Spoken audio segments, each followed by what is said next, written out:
ইংৰাজী মাহকেইটাৰ নাম কোৱাচোন। জুন, জুলাই, আগষ্ট, ছেপ্টেম্বৰ, ডিচেম্বৰ, নৱেম্বৰ, আগষ্ট নাপাং না গীতি ভালকৈ নাপাং অসমীয়া গীতি এটা চব চলা অসমীয়া কেইটা কোৱা। মাঘ, ফাগুন, চৈত, বহাগ, জেঠ, আষাৰ, শাওণ, ভাদৰ, আশ্বিন, কাতি, আঘোণ, পুহ, আকৌ আহিল মাঘ। এইটো চব চলা এতিয়া এতিয়া এতিয়া ইয়াতে আহিবাৰ পৰা গুৱাহাটীত আহিবাৰ পৰা সেই এই ইংৰাজী কেইটাৰ কোৱা। আবাম ভাই মিলি ইয়াতে এতিয়া কৈছিলা দেখোন, এতিয়াতো কৈছিলা কোৱা।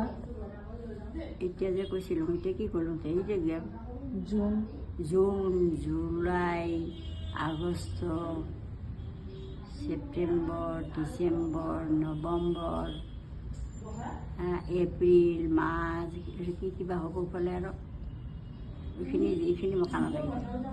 বাৰ কেইটাৰ নাম কোৱা।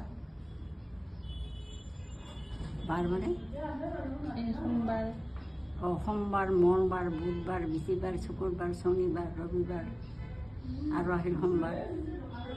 ইংৰাজীতে জানা। ইংৰাজী নাজানো নাজানো নাজানা